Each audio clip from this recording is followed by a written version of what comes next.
Imamat 9. Para imam menerima jabatannya.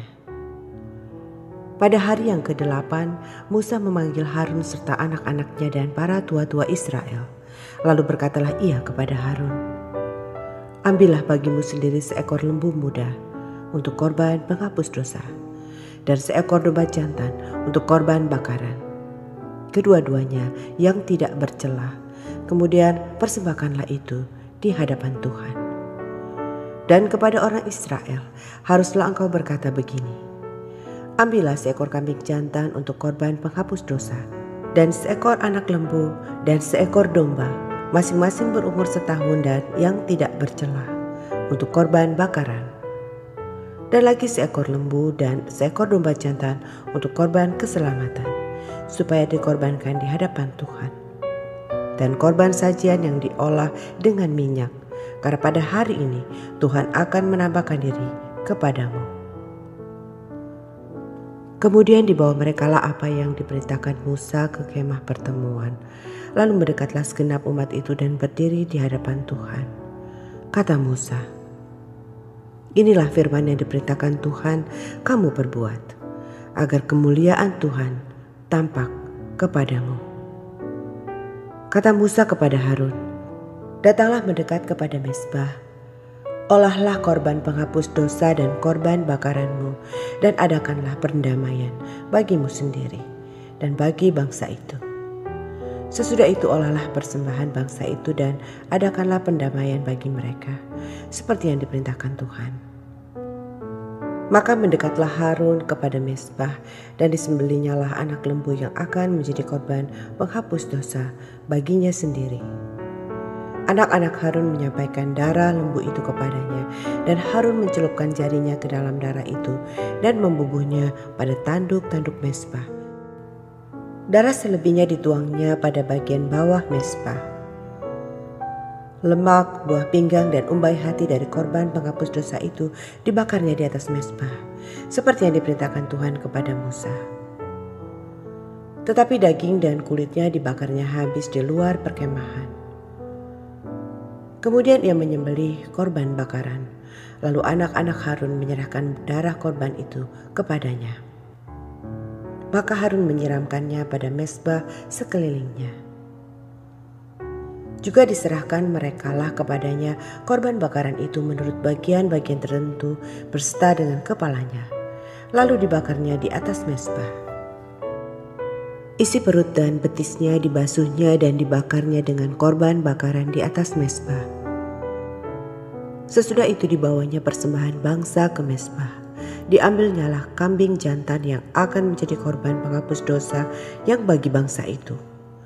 Lalu disembelihnya dan dipersembahkannya sebagai korban penghapus dosa seperti yang pertama. Kemudian dibawanyalah korban bakaran ke mezbah dan diolahnya sesuai dengan peraturan. Selanjutnya dibawanyalah korban sajian dan diambilnya segenggam daripadanya, lalu dibakarnya di atas mezbah di samping korban bakaran pada waktu pagi. Ia menyembelih juga lembu dan domba jantan yang akan menjadi korban keselamatan bagi bangsa itu. Lalu anak-anak Harun menyerahkan darah korban itu kepadanya. Maka Harun menyiramkannya pada mezbah sekelilingnya. Tetapi segala lemak dari lembu dan dari domba jantan itu, yakni ekor yang berlemak, lemak yang menutupi isi perut, buah pinggang dan umbai hati, segala lemak itu diletakkan mereka di atas dada kedua korban itu. Lalu Harun membakar segala lemak itu di atas mezbah. Dada dan paha kanan itu dipersembahkan Harun sebagai persembahan unjukan di hadapan Tuhan, seperti yang diperintahkan Musa. Harun mengangkat kedua tangannya atas bangsa itu, lalu memberkati mereka. Kemudian turunlah ia, setelah mempersembahkan korban penghapus dosa, korban bakaran, dan korban keselamatan. Masuklah Musa dan Harun ke dalam kemah pertemuan. Setelah keluar, mereka memberkati bangsa itu. Lalu tampaklah kemuliaan Tuhan kepada segenap bangsa itu. Dan keluarlah api dari hadapan Tuhan, lalu menghanguskan korban bakaran dan segala lemak di atas mezbah. Tatkala seluruh bangsa itu melihatnya, bersorak-sorailah mereka, lalu sujud menyembah. Imamat 10. Kematian Nadab dan Abihu.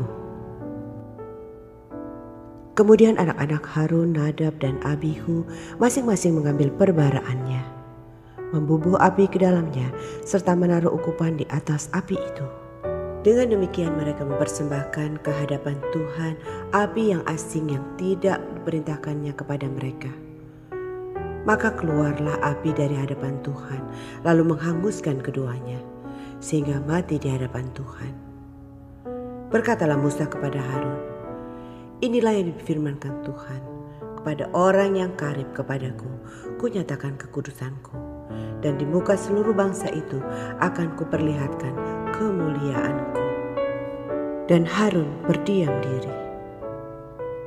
Kemudian Musa memanggil Misael dan Elsafan, anak-anak Uziel, paman Harun, lalu berkatalah ia kepada mereka, datanglah kemari, angkatlah saudara-saudaramu ini dari depan tempat kudus keluar perkemahan. Mereka datang dan mengangkat mayat keduanya, masih berpakaian kemeja, keluar perkemahan seperti yang dikatakan Musa. Kemudian berkatalah Musa kepada Harun dan kepada Eleazar dan Itamar, anak-anak Harun, janganlah kamu berkabung dan janganlah kamu berduka cita, supaya jangan kamu mati dan jangan Tuhan memurkai segenap umat ini. Tetapi saudara-saudaramu, yaitu seluruh bangsa Israel, merekalah yang harus menangis karena api yang dinyalakan Tuhan itu.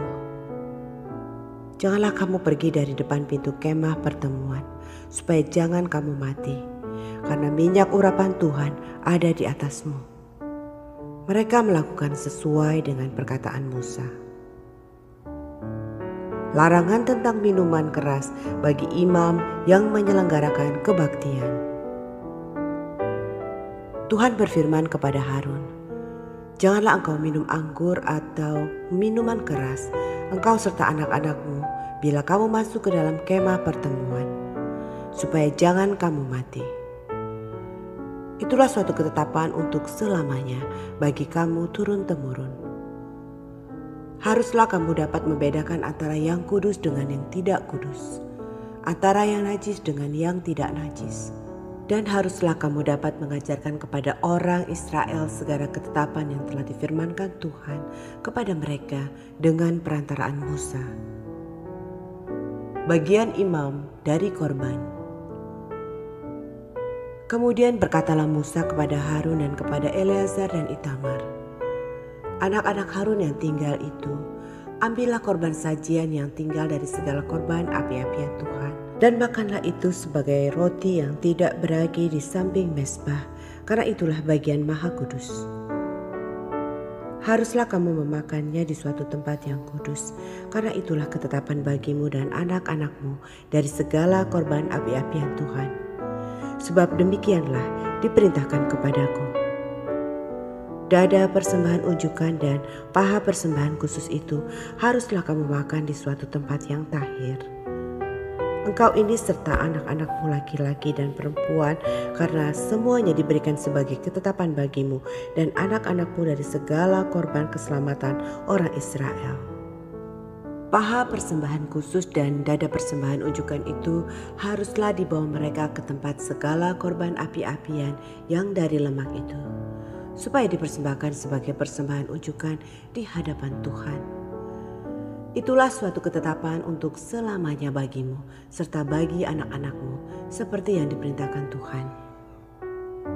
Kemudian Musa mencari dengan teliti kambing jantan korban penghapus dosa itu, tetapi ternyata kambing itu sudah habis dibakar. Sebab itu dimarahinyalah Eleazar dan Itamar, anak-anak Harun yang tinggal itu. Katanya, mengapa tidak kamu makan korban penghapus dosa itu di tempat yang kudus?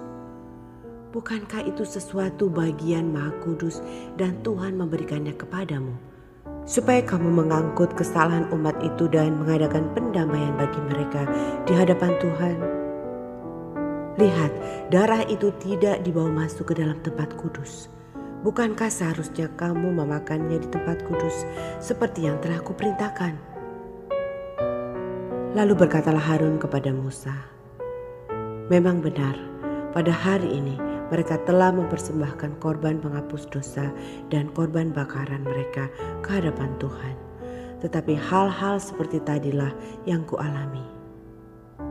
Jikalau pada hari ini aku memakan juga korban penghapus dosa, mungkinkah hal itu disetujui oleh Tuhan?" Ketika Musa mendengar itu, ia menyetujuinya.